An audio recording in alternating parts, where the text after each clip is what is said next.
योऽन्तःप्रविश्य मम वाचमिमां प्रसुप्तां सञ्जीवयत्यखिलशक्तिधरस्वधाम्ना अन्यांश्च हस्तचरणश्रवणत्वगादीन् प्राणान्नमो भगवते पुरुषाय तुभ्यं।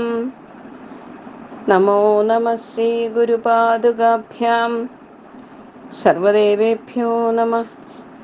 अथ श्रीमद्भागवते दशमस्कन्धे प्रथमोऽध्यायः।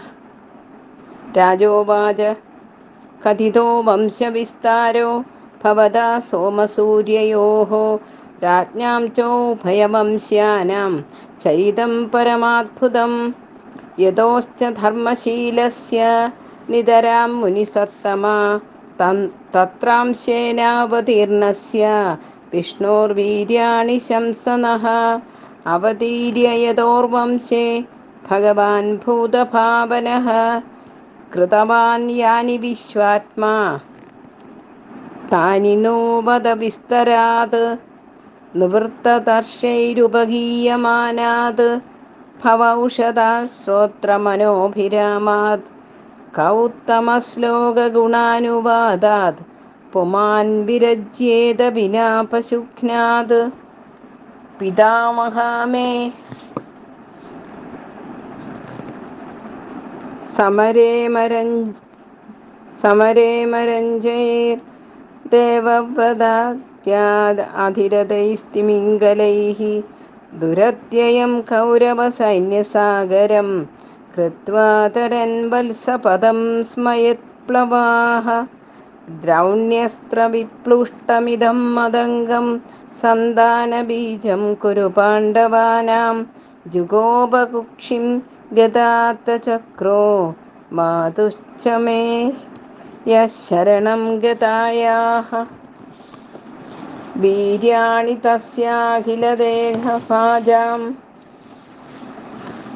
अन्तर्बहिर्पुरुषकालरूपैः प्रयश्चदो मृत्युमुदामृतं च मायामनुष्यस्य वदस्व विद्वन् रोहिण्यास्तनयप्रोक्तो रामः सङ्घर्षणस्त्वया देवक्या गर्भसम्बन्धः कुतो देहान्तरं विना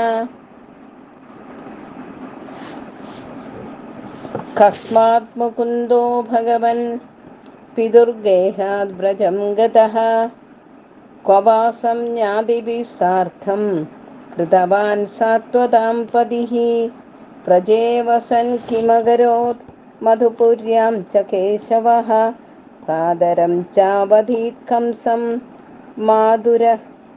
माधुरथाददहनम् देहं मानुषमाश्रित्य कति वर्षाणि वृष्णिभिः यदुपुर्यां सहावात्सीत् पत्न्यः कत्यभवन् प्रभोः एतदन्यश्च सर्वं मे मुने कृष्णविचेष्टितं वक्तुमर्हसि सर्वज्ञ श्रद्धधानाय विस्तृतं नैषादिदुस्सहा शुत्मां त्यक्तोदमविबाधते पिबन्तं त्वन्मुखाम्भोजच्युतं हरिकथामृतं।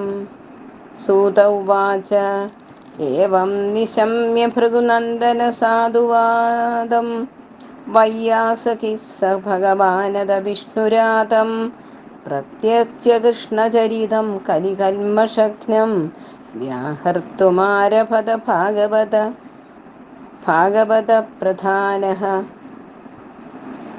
श्रीशुक उवाच सम्यग् व्यवसिता बुद्धिः तव राजर्षिसत्तम वासुदेवकथायां ते यज्जाता नैष्टिकीरतिः वासुदेवकथाप्रश्नः पुरुषांस्तीन् पुनादिः वक्तारं पृच्छकं श्रोत्रिं तत्पादसलिलं यथा भूमिर्दृप्तनृपव्याज दैत्यानीकशतायुतैः आक्रान्ता भूरिभारेण ब्रह्माणं शरणं ययौ गौर्भूत्वाश्रुमुखी खिन्ना क्रन्दन्ती करुणं विभो उपस्थितान्तिके तस्मै व्यसनं स्वमवोचत।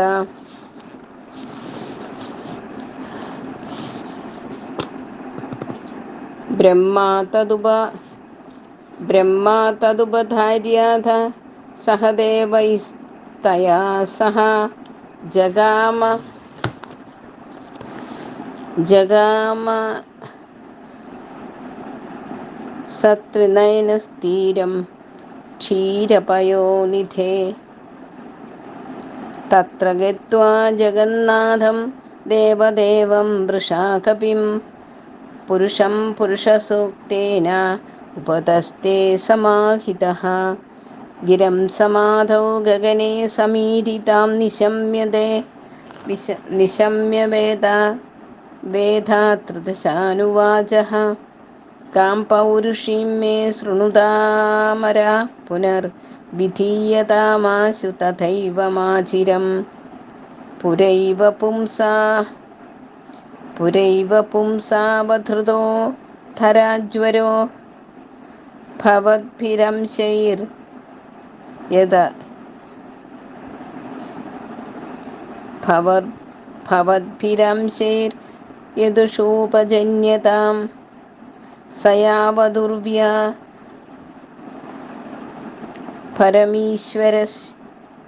परमीश्वरेश्वर स्वकालशक्त्या क्षभयं चरेद्भुवि।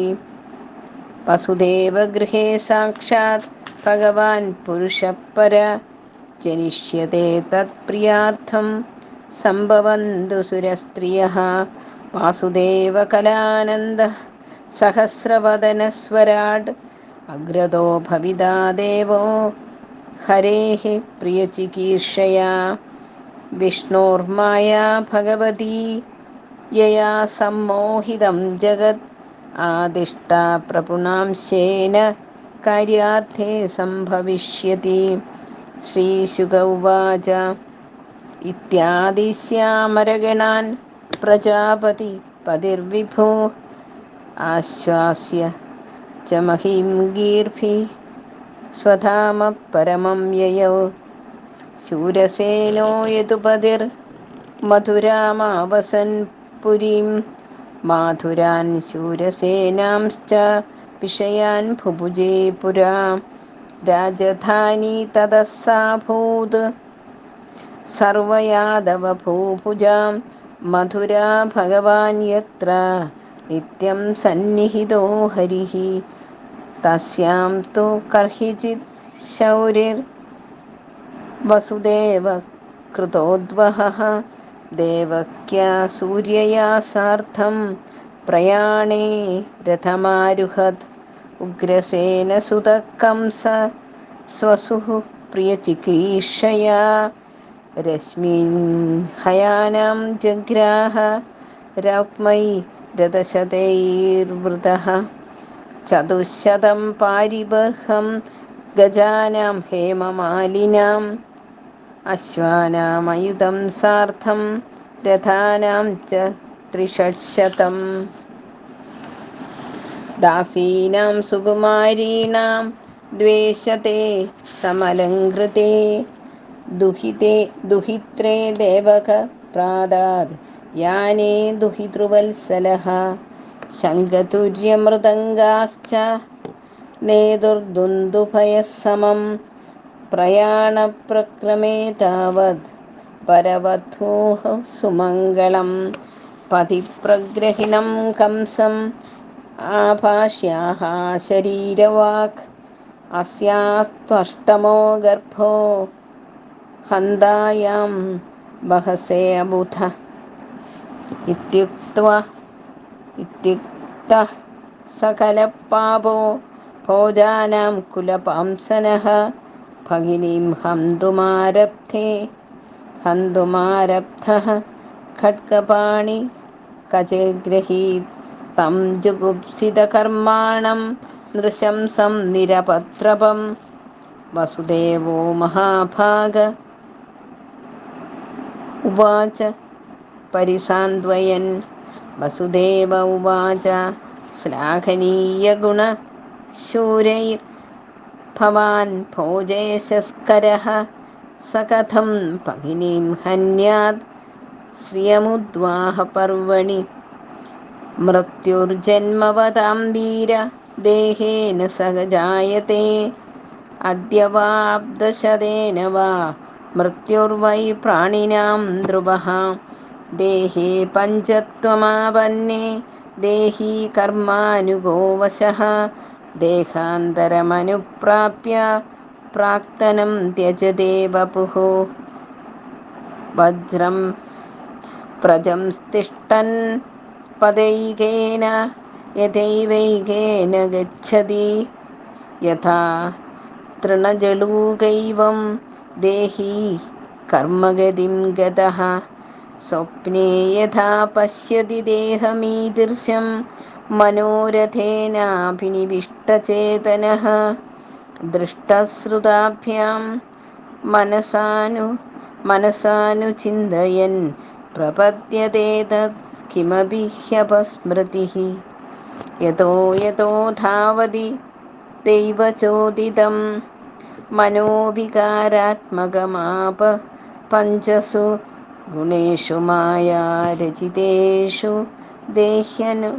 देह्यसौ प्रपद्यमानः सह तेन जायते ज्योतिर्यथैमोदकपार्थिवेश्वद समीरवेगानुगतं विभाव्यते एवं स्वमायारचितेष्वसौ पुमान् गुणेषु रागानुगतो विमुह्यति तस्मान्न कस्यचिद्रोहम् आचरेत् स तथाविधः आत्मनः क्षेममन्विच्छन् द्रोक्तुर्वै परतो भयम्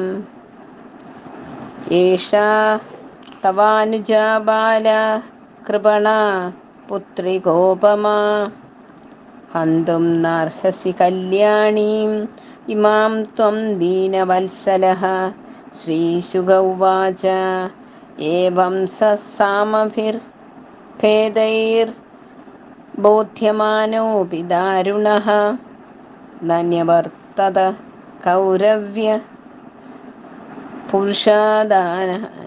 पुरुषादाननुव्रतः निर्बन्धं तस्य तं ज्ञात्वा विचिन्त्यानकदुन्दुभिः प्राप्तं कालं प्रतिव्योढुम् इमं तत्रान्वपत्यत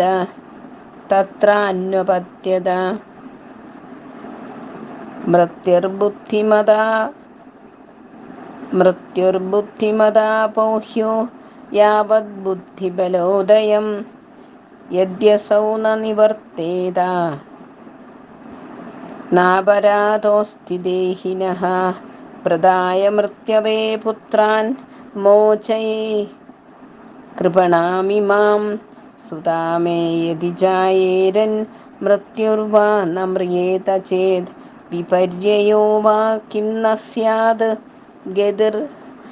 गतिर्धातुर्दुरत्यया उपस्थितो निवर्तेत निवृत्तः पुनरापतेत् अग्नेर्यथा दारुवियोगयो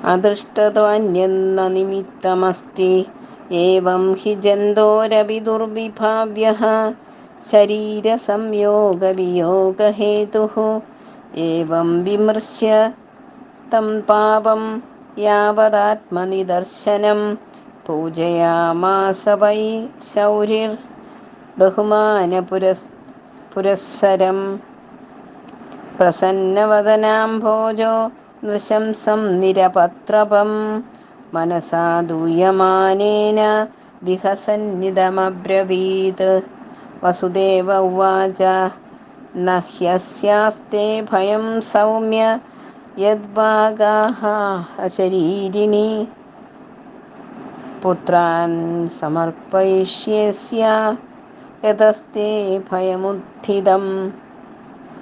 ശ്രീശുക ഉവാച ശുശ്രുവതാദ് നിവവൃത്തെ കംസസ്തദ്വാക്യസാരവിദ് വസുദേവോപി തം പ്രീതഃ പ്രശസ്യ പ്രാവിശദ്ഗൃഹം. അഥ കാല ഉപാവൃത്തെ ദേവകീ സർവദേവതാ പുത്രാൻ പ്രസുഷുവേ ചാഷ്ടൗ കന്യാം ചൈവാനുവത്സരം കീർത്തിമന്തം പ്രഥമജം കംസായാനകദുന്ദുഭിः അർപ്പയാമാസ കൃച്ഛ്രേണ. സോ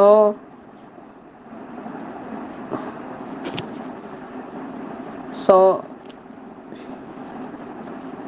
സോന്യതാദിവിഹ്വലഃ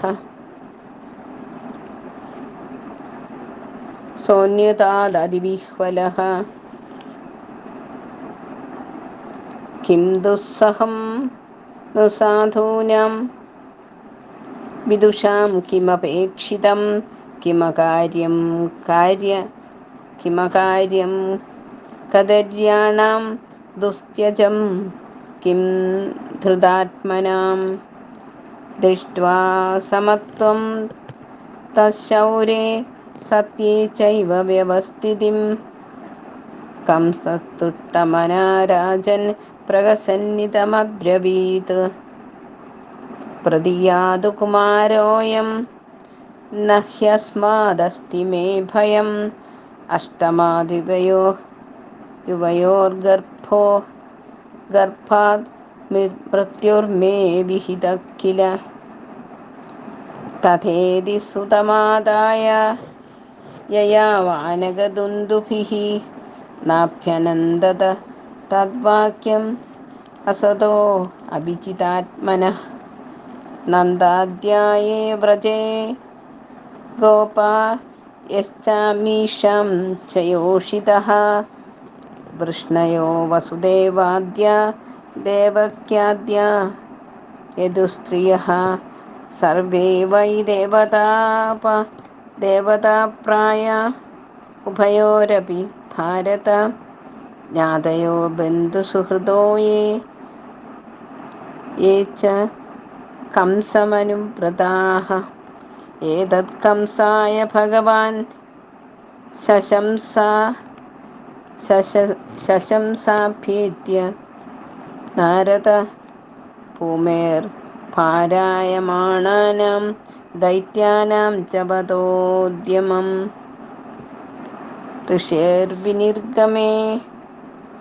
ഋഷേർവിനിർഗമേ കംസോ യദോന്മത്വാ സുരാനിതി ദേവക്യാ ഗർഭസംഭൂതം വിഷ്ണും ച സ്വവധം പ്രതി ദേവകീം വസുദേവം ച നിഗൃഹ്യ നിഗഡൈർഗൃഹേ ജാതമഹൻ പുത്രം തയോരജനശങ്കയാ മാതരം പിതരം ഭ്രാതॄൻ സർവാംശ്ച സുഹൃദസ്തഥാ ഘ്നന്തി ഹ്യസുതൃപ്തോ ലുബ്ധാ രാജാനപ്രായശോ ഭുവി. ആത്മാനമിഹ സഞ്ജാതം ജാനൻ പ്രാഗ്വിഷ്ണുനാ ഹതം മഹാസുരം കാലനേമിം യദുഭിഃ സവ്യരുധ്യത ഗ്രസേനം ച പിതരം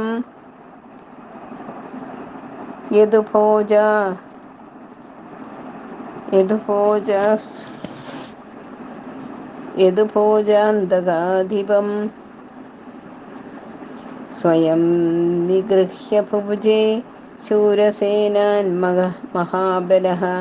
ഇതി ശ്രീമദ്ഭാഗവതേ മഹാപുരാണേ പാരമഹംസ്യാം സംഹിതായാം ദശമസ്കന്ധേ പൂർവാർദ്ധേ ശ്രീകൃഷ്ണാവതാരോപക്രമേ പ്രഥമോऽധ്യായഃ. സർവത്ര ഗോവിന്ദനാമ സങ്കീർത്തനം. ഗോവിന്ദ ഗോവിന്ദ. ഏകദന്തം മഹാകായം തപ്തകാഞ്ചനസന്നിഭം ലംബോദരം വിശാലാക്ഷം വന്ദേഹം ഗണനായകം. സരസ്വതീ നമസ്തുഭ്യം വരദേ കാമരൂപിണി വിദ്യാരംഭം കരിഷ്യാമി സിദ്ധിർഭവതു മേ സദാ. കൃഷ്ണായ വാസുദേവായ ഹരയേ പരമാത്മനെ പ്രണതക്ലേശനാശായ ഗോവിന്ദായ നമോ നമഃ. എല്ലാ സജ്ജനങ്ങൾക്കും നമസ്കാരം. ഇന്ന് പാരായണം ചെയ്തിരിക്കുന്നത് ദശമസ്കന്ധത്തിലെ 1-ാമത്തെ അധ്യായമാണ്. ഇതിനു മുമ്പ് നവമസ്കന്ധം അവസാന അധ്യായത്തിൽ സോമവംശത്തെക്കുറിച്ചും സൂര്യവംശത്തെക്കുറിച്ചും ആ വംശങ്ങളിൽ ജനിച്ചിട്ടുള്ളതായ നൃപന്മാരുടെ അത്ഭുത വിക്രമങ്ങളെക്കുറിച്ചും പറഞ്ഞിരിക്കുന്നു. ഈ അധ്യായത്തിൽ പരീക്ഷിത്ത് മഹാരാജാവ് തുടർന്ന് അങ്ങോട്ട് ഉള്ളതായ നൃപ വംശത്തെക്കുറിച്ച് പറഞ്ഞു തരാൻ വേണ്ടി ശ്രീ ശുകബ്രഹ്മർഷിയോട് അപേക്ഷിക്കുകയാണ്. യദുവിൻ്റെ വംശത്തിൽ സ്വംശത്തോടുകൂടി അവതരിച്ച ഭഗവാൻ നാരായണൻ്റെ പുണ്യം നിറഞ്ഞ ചരിതം പറഞ്ഞു തന്നാലും എന്നാണ് ശ്രീ ശുകബ്രഹ്മർഷിയോട് പരീക്ഷിത്ത് മഹാരാജാവ് അപേക്ഷിക്കുന്നത്. ഏതേത് കർമ്മങ്ങൾ അനുഷ്ഠിച്ചിട്ടാണ് ഭഗവാൻ ഈ യാദവ വംശത്തിൽ പിറന്നിട്ടുള്ളത് എന്ന് അറിയാൻ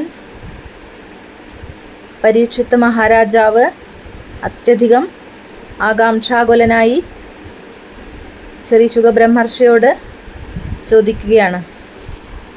സർവ ആഗ്രഹങ്ങളും വെടിഞ്ഞവരാൽ നിരന്തരം കീർത്തിക്കപ്പെടുന്നതും സംസാര രോഗമുക്തിക്കുള്ള ഉത്തമ ഔഷധമായി വർത്തിക്കുന്നതുമായ ആ ഭഗവാന്റെ ദിവ്യചരിതം പാനം ചെയ്ത് വിരക്തി വരാത്തത് ആത്മാഘാതികൾക്ക് മാത്രമാണെന്നാണ് മഹാരാജാവ് പറയുന്നത്.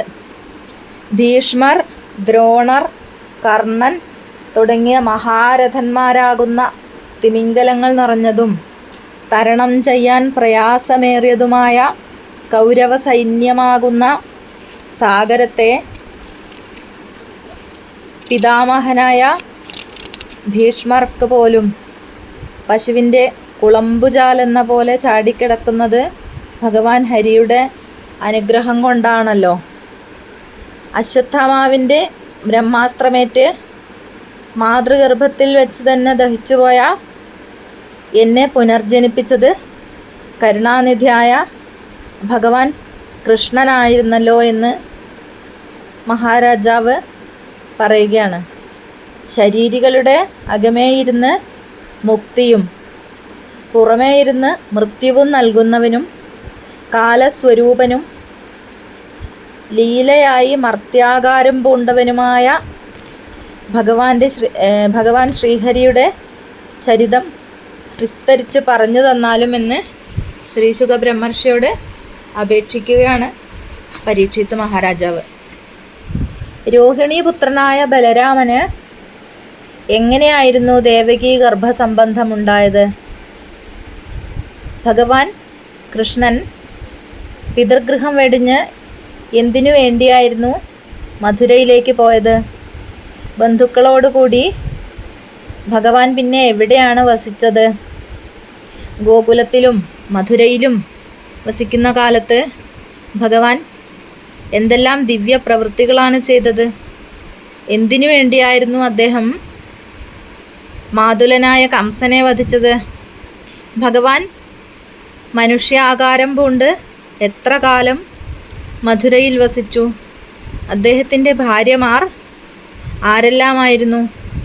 ഭഗവാൻ കൃഷ്ണൻ്റെ എല്ലാ ചരിതവും ശ്രദ്ധാഭക്തി സമന്വിതമായ എന്നോട് സർവജ്ഞനായ അവിടുന്ന് പറഞ്ഞു തന്നാലും അവിടുത്തെ മുഖത്തു നിന്നും നിർഗളിക്കുന്ന ഭഗവത് കഥാമൃതം പാനം ചെയ്യുന്നതുകൊണ്ട് അന്നപാനാദികളില്ലാത്തത് കൊണ്ടുള്ള ക്ഷീണം പോലും ഞാൻ അറിയുന്നില്ല. ഇപ്രകാരമുള്ള പരീക്ഷിത്ത് മഹാരാജാവിൻ്റെ വാക്കുകൾ കേട്ട് സൂതൻ പറഞ്ഞു. പരീക്ഷിത്തിൻ്റെ വാക്കുകൾ കേട്ട് സന്തുഷ്ടനായിത്തീർന്ന ഭക്തോത്തമനായ ശ്രീശുകൻ കലിദോഷങ്ങളെയെല്ലാം ഇല്ലാതാക്കുന്ന ഭഗവത് ചരിതം പറയുവാൻ തുടങ്ങി. ശ്രീശുകൻ പറയാണ്, ഹേ രാജൻ, ഭഗവത് ചരിതം ശ്രവിക്കുന്നതിനുള്ള ആഗ്രഹം ജനിച്ചതുകൊണ്ട് അങ്ങ് ധന്യനായി തീർന്നിരിക്കുന്നു. ഭഗവാൻ വാസുദേവനിൽ ദൃഢഭക്തി ഉണ്ടാകുന്നത് മാത്രമാണ് മനുഷ്യർക്ക് ശ്രേയസ്സിനുള്ള ഏക മാർഗം. ഗംഗാജലം പോലെ കൃഷ്ണപരിതാമൃതം വക്താവിനെയും ശ്രോതാവിനെയും പൃച്ഛകനെയും ശുദ്ധീകരിക്കുന്നു. പണ്ട് ഭൂമിയിലെ ദൈത്യരാജാക്കന്മാരുടെ ഭാരം സഹിക്കവയ്യാതെ ഭൂമിദേവി ബ്രഹ്മദേവനെ ശരണം പ്രാപിക്കുകയുണ്ടായി. ദേവി ഗോരൂപം പൂണ്ട് കണ്ണീർ വാർത്തുകൊണ്ട് ബ്രഹ്മാവിൻ്റെ സമക്ഷത്തിലെത്തി തൻ്റെ എല്ലാ ദുഃഖവും ഉണർത്തിച്ചു. ഭൂമിദേവിയുടെ ദുഃഖം മനസ്സിലാക്കിയ ബ്രഹ്മാവ് ശിവനോടും ദേവന്മാരോടും കൂടി ക്ഷീരസാഗര തീരത്ത് പോയി. ആദിപുരുഷനായ ഭഗവാൻ ശ്രീഹരിയെ പുരുഷസൂക്തം ചൊല്ലി സ്തുതിച്ചു. ഇതിനുശേഷം അല്പനേരം ഭഗവാനെ ധ്യാനിച്ചിരുന്ന ചതുർമുഖൻ ഭഗവാന്റെ ഇച്ഛ അശരീരി രൂപത്തിൽ ശ്രവിച്ചു. അതിനെ ബ്രഹ്മാവ് എല്ലാ ദേവന്മാരോടുകൂടി പറഞ്ഞു, അല്ലയോ ദേവന്മാരെ, ഭഗവാൻ ഇപ്രകാരം കൽപ്പിച്ചിരിക്കുന്നു. ഭൂഭാരം തീർക്കാനായിട്ട് ഭൂമിയിൽ അവതരിക്കുന്നതിനു വേണ്ടി അദ്ദേഹം മുമ്പേ തന്നെ തീരുമാനിച്ചിരിക്കുകയായിരുന്നു. ഭഗവാൻ മഹാഭാഗനായ വസുദേവരുടെ ഗൃഹത്തിൽ ദേവകീദേവിയുടെ പുത്രനായി അവതരിക്കും. അദ്ദേഹത്തെ സഹായിക്കാനായിട്ട് നിങ്ങളും യദുവംശത്തിൽ ചെന്ന് ജനിക്കുക.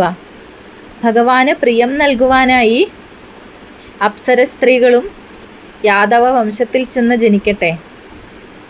സഹസ്രശീർഷനായ അനന്തൻ ആദ്യമേ തന്നെ മഥുരയിൽ പോയി അവതരിക്കും. മോഹിനിയായ ഭഗവൻ മായയും കാര്യസിദ്ധിക്കായി ഭൂമിയിൽ ചെന്ന് അവതരിക്കും. ശ്രീശുകൻ പറഞ്ഞു. ദേവന്മാരോട് ഇപ്രകാരം പറഞ്ഞ് ഭൂമിദേവിയെ സാന്ത്വനപ്പെടുത്തുകയും ചെയ്തു. അതിനുശേഷം ബ്രഹ്മാവ് സ്വസ്ഥാനമായ സത്യലോകത്തേക്ക് പോയി. യാദവശ്രേഷ്ഠനായ ശൂരസേനൻ മഥുരാപുരിയുടെ അധിപനായി കഴിയുന്നുണ്ടായിരുന്നു. അദ്ദേഹത്തിൻ്റെ പുത്രനായ വസുദേവർ ഉഗ്രസേനൻ്റെ പുത്രിയായ ദേവകിയെ വിവാഹം കഴിച്ചു.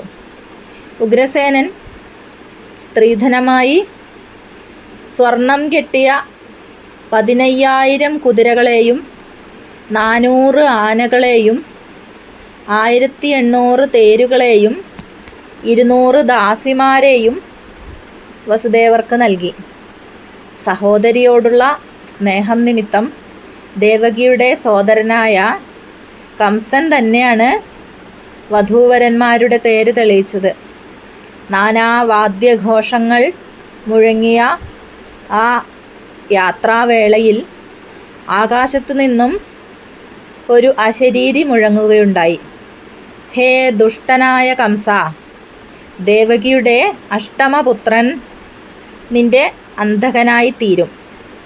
ഇത് കേട്ട് കുപിതനും ഭയാക്രാന്തനുമായ കംസൻ ദേവകിയെ വധിക്കാനായി അവളുടെ സമൃദ്ധമായ കേശഭാരത്തിൽ കടന്നു പിടിച്ചു.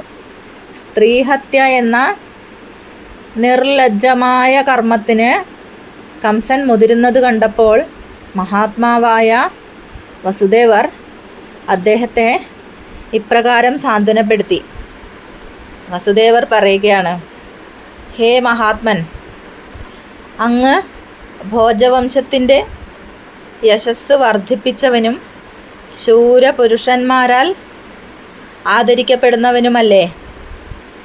അങ്ങനെയുള്ള അങ്ങ് കേവലം അബലയായ ഒരു സ്ത്രീയെ, അതും സ്വസഹോദരിയെ, വിവാഹവേളയിൽ വധിച്ചു കളയുന്നത് ധർമ്മമാണോ? സർവ ശരീരികളെയും ജനനം മുതൽ മൃത്യു പിന്തുടരുന്നു. മൃത്യു ഒരുവന് എന്നായാലും വന്നേ തീരൂ. ദേഹനാശത്തോടുകൂടി കർമ്മബദ്ധനും അസ്വതന്ത്രനുമായ ദേഹി പുതിയ ശരീരത്തെ സ്വീകരിക്കുന്നു. ഒരു കാൽ നിലത്തുറപ്പിച്ച് മറ്റേ കാൽ കൊണ്ട് അടിവയ്ക്കുന്ന മനുഷ്യനെ പോലെയും ഒരിലയിൽ നിന്നും മറ്റൊരിലയിലേക്ക് നീങ്ങുന്ന പുല്ലട്ടയെ പോലെയും ദേഹിയും കർമ്മഗതിക്കൊത്ത് സഞ്ചരിക്കുന്നു. പകൽ കാണുകയും കേൾക്കുകയും ചെയ്യുന്നതിനനുസരിച്ച് രാത്രി സ്വപ്നം കാണുന്നത് പോലെയാണ് ജീവിതത്തിൽ അറിയുന്നതുമായി തന്മയീഭാവത്വം പ്രാപിക്കുന്നതുകൊണ്ട് ദേഹി പൂർവജന്മസ്മരണ ഇല്ലാത്തവനായിത്തീരുന്നത്. ത്രിഗുണാത്മകമായ ലിംഗശരീരത്തോടുകൂടി ജീവൻ ഏതേതു ശരീരങ്ങളെ പ്രാപിക്കുന്നുവോ ആ ശരീരം കൊണ്ട് ഭോഗങ്ങളെ അനുഭവിക്കുകയും കർമ്മചോദിതമായി പുതിയ ശരീരങ്ങളെ സ്വീകരിക്കുകയും ചെയ്യുന്നു. വായുവിൻ്റെ ഗതിക്കനുസരിച്ച് ജലത്തിൽ പ്രതിബിംബിക്കുന്ന സൂര്യൻ മുതലായവ ചലിക്കുന്നത് പോലെ കാണപ്പെടുന്നു. അതുപോലെ തന്നെ ത്രിഗുണാത്മകമായ ജഗത്തിൽ മോഹിതനായി ജീവൻ സുഖദുഃഖാദികൾ അനുഭവിച്ച് കഴിയുന്നു. അതുകൊണ്ട് ബുദ്ധിമാനായവൻ പരദ്രോഹം ചെയ്യുവാൻ കൊതിക്കരുത്. പരദ്രോഹിയെ ഒരു കാലത്തും ഭയം വിട്ടൊഴിയുകയില്ല. ഇവൾ അങ്ങയുടെ സഹോദരിയും പുത്രീ സമാനയും ആണ്, ബാലയുമാണ്. അങ്ങനെയുള്ള ദേവകിയെ കൊന്നുകളയുന്നത് രാജനീതിക്ക് നിരക്കുന്നതാണോ? ശ്രീശുകൻ പറഞ്ഞു, വസുദേവരുടെ ഇത്തരത്തിലുള്ള സാമദാനങ്ങൾ കലർന്ന വാക്കുകൾ കേട്ടിട്ടൊന്നും കംസൻ ദേവകീവധം എന്ന കൃത്യത്തിൽ നിന്ന് പിന്തിരിയാൻ തയ്യാറായില്ല. ഇത് കണ്ട് വാസുദേവൻ ഇപ്രകാരം ചിന്തിച്ചു, ബുദ്ധിമാനായവൻ മൃത്യുവിൽ നിന്ന് രക്ഷ പ്രാപിക്കുവാൻ സ്വശക്തിക്കനുസരിച്ചിട്ടുള്ള കർമ്മം ചെയ്യണം. പിന്നെയും രക്ഷയില്ലെങ്കിൽ ദൈവേച്ഛയാണെന്ന് കരുതി സമാധാനിക്കണം. കംസനെ മൃത്യുവിൽ നിന്ന് ഒഴിവാക്കാൻ ഞാൻ ഇവൾക്ക് ജനിക്കുന്ന എല്ലാ പുത്രന്മാരെയും കംസൻ്റെ മുമ്പിൽ കൊണ്ടുവന്ന് കൊടുക്കാം. അതീവ ദുരത്യയമായ ദൈവനിശ്ചയത്തിൽ നിന്ന് ഒഴിഞ്ഞു മാറുവാൻ ആരാലും സാധ്യമല്ല. എന്നിരുന്നാൽ കൂടി ബുദ്ധിമാനായവൻ അതിനായി പ്രയത്നിക്കണം. എന്നിട്ടും രക്ഷയില്ലെന്ന് കണ്ടാൽ ദൈവനിശ്ചയമാണെന്നോർത്ത് സമാധാനിക്കണം. കാട്ടുതീ ചിലപ്പോൾ വനത്തിലുള്ള വൃക്ഷങ്ങളെ ദഹിപ്പിക്കാതെ ദൂരെ എവിടെയെങ്കിലുമുള്ള വൃക്ഷങ്ങളെ ചാമ്പലാക്കിയേക്കാം. അതുപോലെ ദുഷ്ടനായ കംസൻ ദേവകിയുടെ സന്തതികളെ ഇല്ലാതാക്കുന്നതിനു പകരം അവളുടെ സന്തതികൾ ഇവനെ ഇല്ലാതാക്കിയേക്കാം. അദൃഷ്ടശക്തിയായി ജീവികളിൽ വർത്തിക്കുന്ന ജനന മരണങ്ങളുടെ ഹേതു മനുഷ്യയുക്തി കൊണ്ട് ചിന്തിച്ചെടുക്കാവുന്നതല്ല. ഇപ്രകാരം ചിന്തിച്ചുകൊണ്ട് അദ്ദേഹം കംസനോട് പറഞ്ഞു. വസുദേവൻ പറഞ്ഞു, മഹാപ്രഭോ, ദേവകിക്ക് ജനിക്കുന്ന എല്ലാ സന്തതികളെയും ഞാൻ അങ്ങയുടെ മുമ്പിൽ കൊണ്ടുവന്നു തരാം. അങ്ങനെ അങ്ങേക്ക് മൃത്യുവിൽ നിന്ന് രക്ഷ പ്രാപിക്കാം. ശ്രീശുകൻ പറഞ്ഞു. ഇത് കേട്ട് കംസൻ ദേവകിയെ വധിക്കാതെ വിട്ടു. സന്തുഷ്ടനായ വസുദേവർ കംസനെ പ്രശംസിച്ചുകൊണ്ട് ദേവകിയുമൊത്ത് സ്വഗൃഹത്തിലേക്ക് പോയി. ദേവകി ഓരോ വർഷം ഇടവിട്ട് ഓരോ കുഞ്ഞിനു വീതം ജന്മം നൽകി. താൻ നൽകിയ വാക്കിനെ മാനിച്ച് വസുദേവർ കീർത്തിമാൻ എന്നു പേരോടുകൂടിയ ആദ്യ പുത്രനെ കംസൻ്റെ മുമ്പിൽ കൊണ്ടുവച്ചു.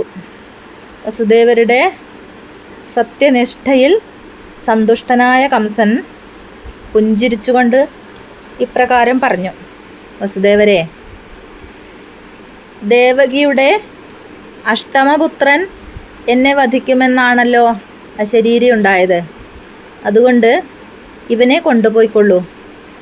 കംസൻ്റെ ദയയിൽ സംശയമുണ്ടായിരുന്ന വസുദേവർ ആ ബാലനെയും കൊണ്ട് സ്വഗൃഹത്തിലേക്ക് മടങ്ങിപ്പോയി. ഇതിനുശേഷം നാരദ മഹർഷി കംസൻ്റെ കൊട്ടാരത്തിൽ വന്ന് ഇങ്ങനെ പറഞ്ഞു.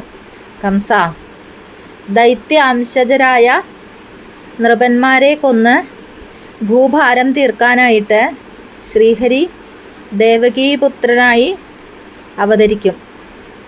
യദുക്കളും ദേവകിയും വസുദേവരുമെല്ലാം ദേവാംശജാതരാണ്. അതുകൊണ്ട് ഭവാൻ ദേവകിയുടെ പ്രഥമപുത്രനെ വധിക്കാതെ വിട്ടത് ശരിയായില്ല. ശത്രു ഏതു മാർഗത്തിലൂടെയാണ് വരികയെന്ന് പറയാൻ കഴിയില്ല. ഇത്രയും പറഞ്ഞ് നാരദമുനി അവിടെ നിന്നും യാത്രയായി.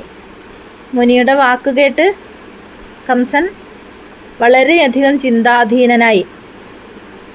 ദേവകിയുടെ സന്തതിയെ ഏതു വിധത്തിലെങ്കിലും ഇല്ലായ്മ ചെയ്യണമെന്ന് കംസൻ നിശ്ചയിച്ചുറപ്പിച്ചു. അനന്തരം കംസൻ ദേവകി വസുദേവന്മാരെ കാരാഗൃഹത്തിലടയ്ക്കുകയും അവരുടെ പുത്രനെ കൊന്നുകളയുകയും ചെയ്തു. സ്വാർത്ഥചിത്തരും ലോഭികളുമായ നൃപർ സ്വപിതാവിനെയും സഹോദരന്മാരെയും കൂടി യാതൊരു മടിയും കൂടാതെ വധിച്ചു കളയുന്നു.